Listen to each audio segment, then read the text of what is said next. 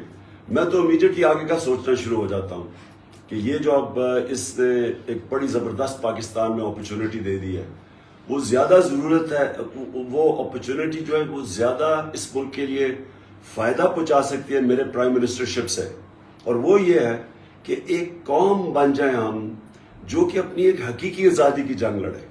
تو اس وقت جو یہ موومنٹ بن گئی ہے یہ ایک حقیقی آزادی ہے. حقیقی آزادی کا مطلب یہ کہ قوم اپنے پیر پہ کھڑا ہو, اپنے فیصلے کرے, فورن پالیسی ہو اپنے ملک کے لوگوں کے مفادات کے لیے, سب سے دوستی ہو, لیکن اپنے ملک کے لوگوں کے مفادات کسی اور قوم کے لیے ہم قربان نہ کریں. جی جبران. جی اچھا, دوسرا سوال ہے عمران راجہ کی طرف سے, اور انہوں نے کہا ہے کہ میں نے کاؤنٹ کیا ہے 1400 سے بڑھ کر لوگوں کا یہ سوال تھا جب ہم نے یہ کوشچن کی ریکویسٹ مانگی تھی. تو وہ یہ کہہ رہے ہیں کہ جب سارے کے سارے ادارے خلاف ہیں تو ہم کیسے نمبر 1 الیکشنز میں جائیں گے, اور دوسرا پھر الیکشنز کی دھاندلی کو کیسے روکیں گے؟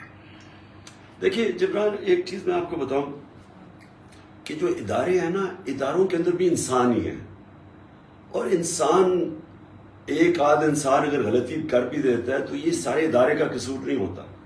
اور اسی طرح یہ جو آپ الیکشن کمیشن کی بات کر رہے ہیں, اس میں کوئی شک نہیں کہ اس وقت جو الیکشن کمشنر ہے وہ بہت ہی اینٹی پی ٹی آئی ہے.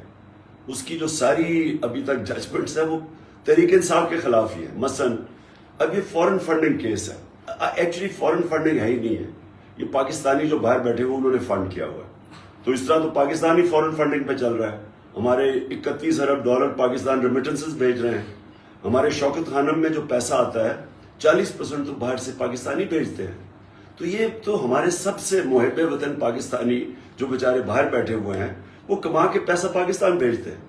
لیکن یہ اصل کیس ہے فنڈنگ کا, اور میں آج آپ سب کے سامنے یہ چیلنج کرتا ہوں کہ جس وقت بھی یہ تینوں پارٹیز کے, بلکہ ساری پارٹیز بھی ملا لیں لیکن 3 main parties P T I, Peoples Party اور پی ایم ایل این, جب بھی ہمارے فنڈنگ کی اکٹھے تحقیقات ہوگی تو ایک ہی پارٹی ہے جس کی پراپر پولیٹیکل فنڈ ریزنگ ہے, وہ ہے تحریک انصاف, جس کا پراپر ڈیٹا ہے.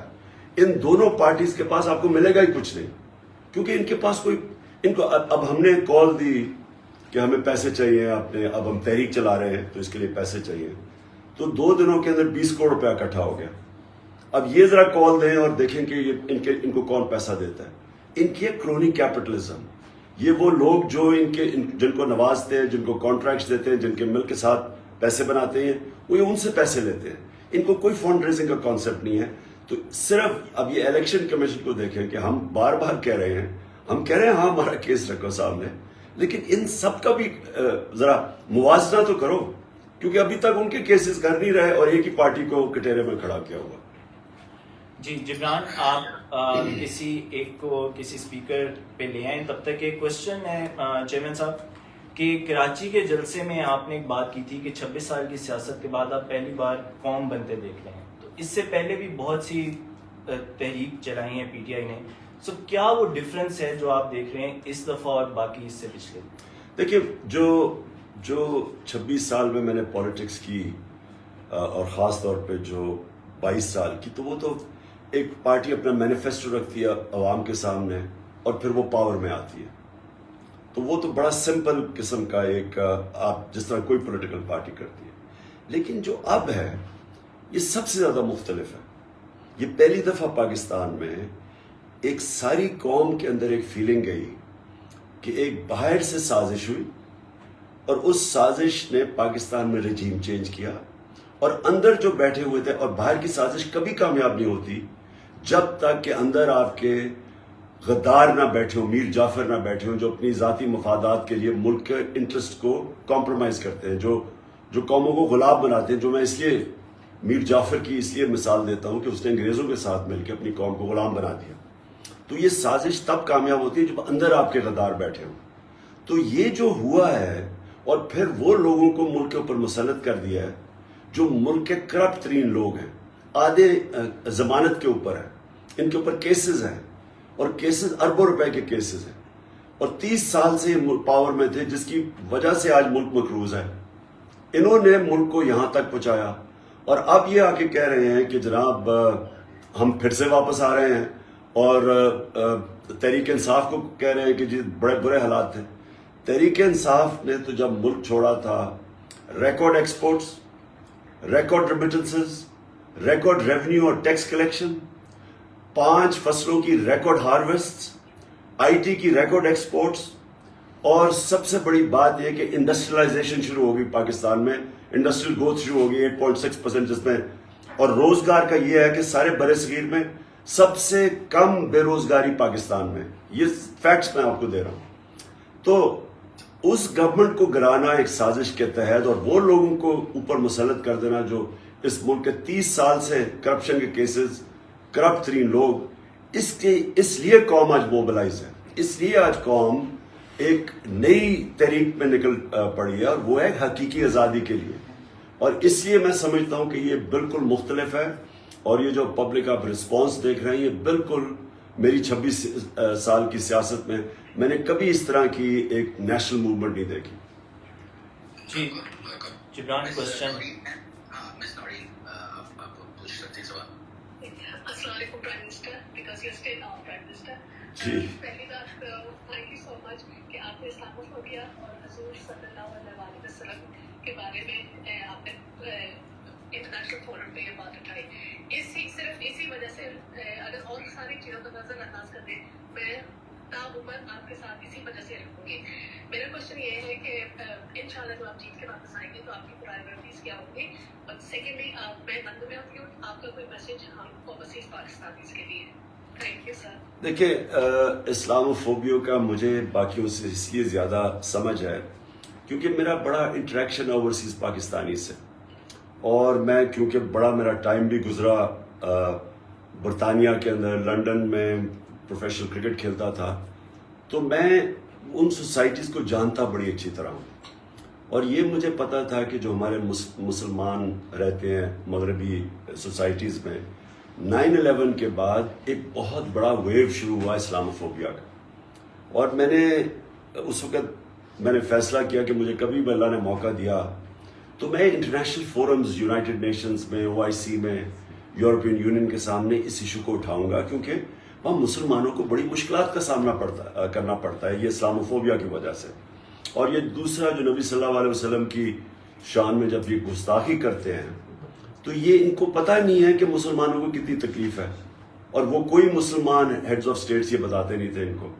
تو اس لیے میں نے OIC میں بھی اٹھایا، پھر یہ UN میں بھی اٹھایا، اور اللہ کا شکر ہے کہ یہ جو UN نے 15 مارچ کو ڈکلیئر کیا اینٹی اسلاموفوبیا ڈے، بٹ اس میں ایک سٹرگل کی ضرورت ہے۔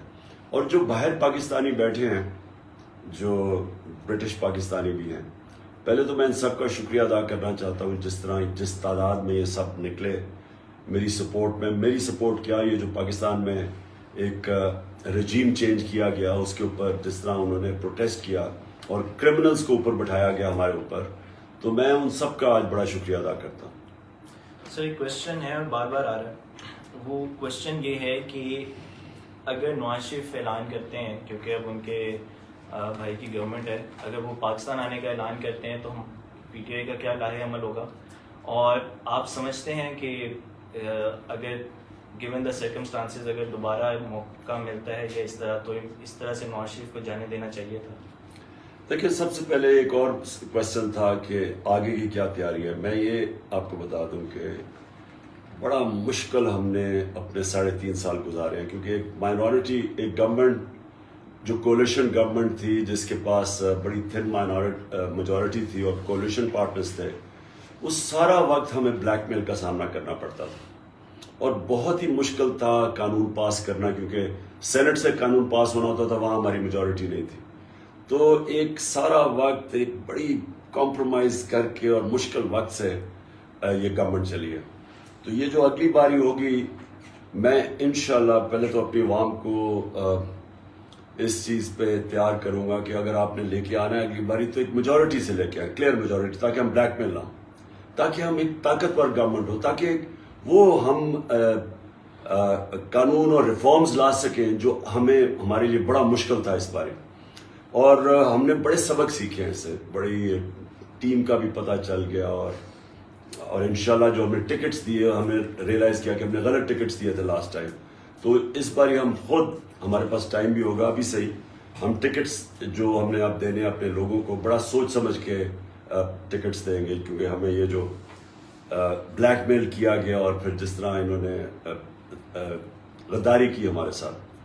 آپ نے جو ابھی جو آپ کا کوشچن تھا کہ اگر نواز شریف واپس ہاں آتا ہے اگر نواز شریف دیکھیں اگر نواز شریف کو واپس آتا ہے اور وہ اگر اس باری اس کو NRO 2 مل جاتا ہے کیونکہ یاد رکھیں اس کو NRO 1 مل چکا تھا. جنرل مشرف نے حدیبہ پیپر مل کے اندر اوپن اینڈ شٹ کیس تھا جدھر اسحاق ڈار نے باقاعدہ ایک میجسٹریٹ کے سامنے اس نے خود بتایا تھا کہ کدھر کدھر انہوں نے کیسے چوری کی ان کے پیسے باہر کیسے گئے. اوپن اینڈ شٹ کیس تھا. وہ مشرف نے ان کو NRO 1 دیا اور پھر وہ واپس آئے اور پھر ان دونوں نے اور زرداری کو بھی NRO 1 ملا اور انہوں نے کھل کے پھر کرپشن کی 10 سال. اب جو ان کے کیسز ہیں یہ آپ سب کو سمجھنا ہے کہ سوائے TT کے کیس شہباز شریف کے اور FI کے کیس یہ سارے ان کے کیس پرانے ہیں یعنی ان کے دور کے 10 سال کے بنے ہوئے ہیں. تو اگر اب آ کے ان کو NRO 2 ملتا ہے یہ یاد رکھیں کہ پاکستان کا جو سارا انصاف کا سسٹم ہے اس سب کو ٹوٹلی ڈسکریڈٹ کر دیں گے. کوئی بھی پاکستانی مانے گا نہیں پاکستان کے جسٹس سسٹم میں کیونکہ اس کا مطلب یہ ہے کہ طاقتور ہے تو آپ جو مرضی کرو صرف چھوٹے چور جیل میں ڈالیں گے اور یہ اتنا ڈینجرس ہے ملک کے لیے. میں آپ کو نبی صلی اللہ علیہ وسلم نے جو انہوں نے آج سے تقریباً 1500 سال پہلے کہا تھا کہ جو قومیں طاقتور مجرموں کو پکڑ نہیں سکتی طاقتور ڈاکوں کو نہیں پکڑ سکتی اور صرف چھوٹے چوروں کو پکڑتی ہے وہ تباہ ہو جاتی ہے. تو آج اگر تیسری دنیا یا جس کو ڈیولپنگ ورلڈ کہتے ہیں اگر آپ ایک ایک ملک کو دیکھ لیں کہ وہ جو غریب ملک ہے جدھر غربت ہے ہر جگہ پہ یہی ان کا مسئلہ ہوگا کہ وہ صرف چھوٹے چوروں کو پکڑتے ہیں اور طاقتور کو نہیں پکڑتے. اور پاکستان اور اسے رول آف لا کے کہتے ہیں. رول آف لا کا مطلب ہوتا ہے کہ سب قانون کے میں ایک برابر اور جو خوشحال معاشرے ہیں مثلا سوئٹزرلینڈ ہے یہ اسکینڈینیویا آپ وہاں رول آف لا دیکھیں وہاں کوئی تصور نہیں کر سکتا کوئی قبضہ گروپ ہوگا کوئی تصور نہیں کر سکتا ہارس ٹریڈنگ ہوگی کوئی تو تصور نہیں کر سکتا کہ پرائم منسٹر اپنی فیکٹریاں بنانی شروع ہو جائے گا اور اوورسیز یہ تصور ہی نہیں کوئی کر سکتا کہ 3 دفعہ پرائم منسٹر اس کی اربوں روپے کی پراپرٹیز لنڈن میں ہیں اس کے بچے لنڈن میں ہیں اربوں روپے کی پراپرٹیز میں رہ رہے ہیں اور ایک دفعہ نہیں بتا سکتے کہ پیسہ آیا کدھر سے. تو یہ جو ہمارے ملک کا جو المیہ ہے اس وقت وہ ہے ہی سارا رول آف لا کا. جب تک ہم طاقتور کو قانون کے نیچے نہیں لے کے آئیں گے میں آپ کو یہ بتا رہا ہوں کہ یہ ملک کی کوئی فیوچر نہیں ہے. ہماری فیوچر ہی اس پہ ہے کہ ہم یہ جو بڑے بڑے مافیاز ہیں جو میرے اوپر سارا پریشر تھا جس کی وجہ سے میرے اگینسٹ اکٹھے تھے ہم ان کو قانون کے نیچے لے کے آئیں. اور یہ اگر نواز شریف یہاں آ کے پھر سے NRO 2 لیتا ہے میں آپ کو بتا رہا ہوں کہ یہ ملک کی ڈسٹرکشن ہے اور اس لیے ساری قوم میں اپنی قوم کو ساروں کو نکالوں گا اس کے اوپر کیونکہ ہم بالکل یہ ایکسیپٹ نہیں کریں گے. جی جبران کوشچن پلیز. آپ نیکسٹ اور پھر اریبا تیمور کے بعد آپ تو تیمور پلیز انمیوٹ کریں مائک. جی السلام علیکم. تھینک یو سو مچ خان صاحب فار جوائننگ دس. سر ابھی جو یہ نیکسٹ الیکشنز آ رہے ہیں this is going to be like defining moment جو آپ بار بار اپنے ایڈریسز میں کہتے ہیں یہ ایک نظام کے خلاف پورا الیکشن ہوگا.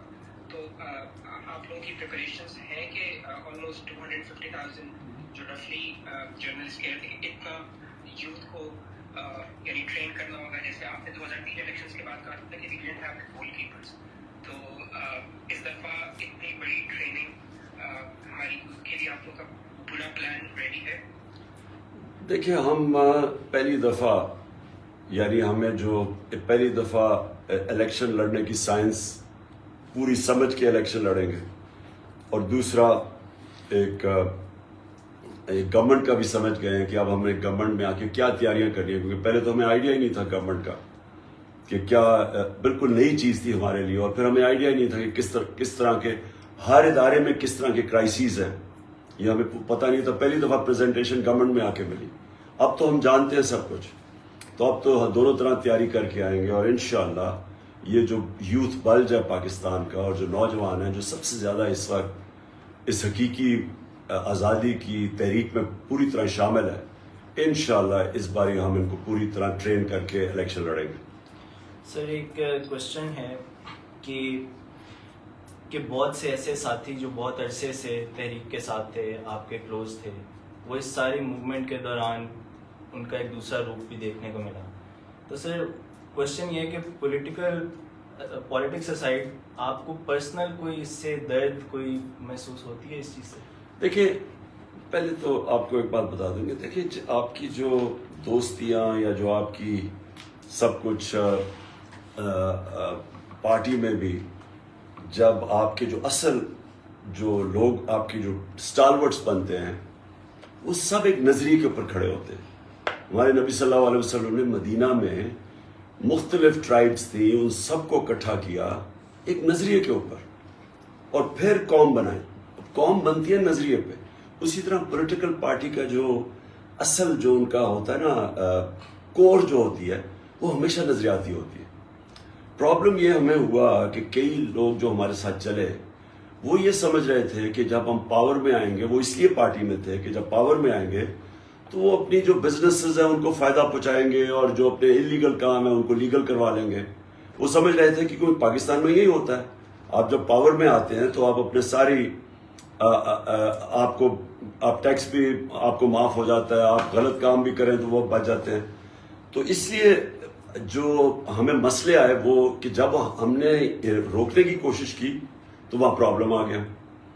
اگر زمین انلیگل تھی, خریدی گئی کسی ہاؤسنگ اسکیم کے لیے, یا اگر شوگر کی قیمت 26 روپے ایک دم بڑھ جاتی ہے, تو ہم نے تو اس کے اوپر اپنی طرف سے پوری کوشش کی کہ نہ اپنا سوچا نہ دوسرا پرایا سوچا. ہم نے تو ایک رول آف لا اسٹیبلش کرنے کی کوشش کی. تو اس میں لوگوں نے اپنے آپ کو ایکسپوز کر دیا. جی جبران. جی اریبہ, آپ نیکسٹ. جی السلام علیکم خان صاحب. پہلے تو آئی ایم اوورویلمڈ کہ I have been given this opportunity and to talk to you. اچھا, میرا سوال جو تھا وہ یوتھ سے ریلیٹڈ تھا, بیکاز ابھی آپ دیکھ رہے ہیں کہ کافی ہم لوگ ڈس ہارٹنگ بھی ہو گئے ہیں. ہمیں بوٹس کا نام دیا جا رہا ہے, ہمیں جنات کا نام دیا جا رہا ہے, اور پتہ نہیں کیا کیا. تو مجھے یہ پوچھنا تھا کہ آگے جا کے I mean what is your plan of action and what do you expect out of اس, کہ ہم یوتھ کیا کر سکتی ہے اپنے اپنے جورسڈکشنس میں رہ کے, کہ آپ کو کس طرح سے سپورٹ کرے, اور آگے جا کے ہم اور کیا کر سکتے ہیں. Thank you. دیکھیں اریبہ, جو یوتھ ہے نا, یوتھ کو ایک چیز سمجھنی ہے کہ ایک مولانا رومی کی سینگ ہے کہ جب اللہ نے تمہیں پر دیے تو کیوں چونٹیوں کی طرح رینگتے ہو.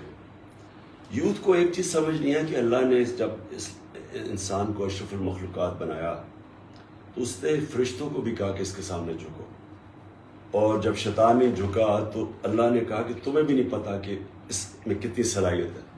یعنی میں یہ سمجھتا ہوں کہ انسان اپنی زندگی گزار بھی جاتا ہے اور اسے پتہ ہی نہیں ہوتا کہ اللہ نے اس کے اندر کتنی پوٹینشیل اور صلاحیت رکھی ہے. تو انسان کے اوپر ہے, پاکستان کے اب یوتھ کے اوپر ہے کہ کیا وہ ایک ایسے انسان کے نیچے اور اس طرح کے لوگوں کے نیچے ایک پاکستان میں زندگی گزارنا چاہتا ہے جو کہتا ہے کہ بیگرز آر ناٹ چوزرز, یعنی کہ کیونکہ اگر ہم مقروض ہیں تو اس کا مطلب ہمیں غلامی کرنی پڑے گی. اگر تو یہ کرنا ہے تو وہ پھر چونٹیوں کی طرح ہی ہم رہیں گے, اسی طرح ہی قرضے لے کے, اور باہر سے ہمیں حکم آئیں گے اور دھمکیاں ملیں گی. اب سوچیں یہ کتنی بڑی ایک 22 کروڑ لوگوں کے لیے شرمناک بات ہے.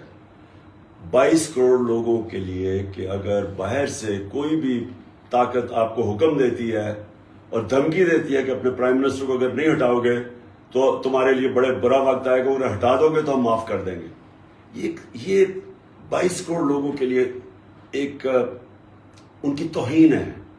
اور یہ یوتھ کے لیے خاص طور پہ کہ اگر یوتھ یہ چیزیں ایکسیپٹ کر جائے گی تو آگے پھر وہ ان کی ساری امیدیں یہ رہ جائیں گی کہ کسی طرح ہمیں کوئی امیر ملک کا ویزا مل جائے اور ہم وہاں جا کے اپنی زندگی گزاریں. یہ پاکستان میں اللہ نے سب کچھ دیا, لیکن کوئی بھی ملک جس کی سربراہ ہو ملک کے بڑے بڑے ڈاکو اور چور, اور جن کے اوپر اربوں روپے کے, شہباز شریف اور اس کے بیٹوں کے اوپر 40 ارب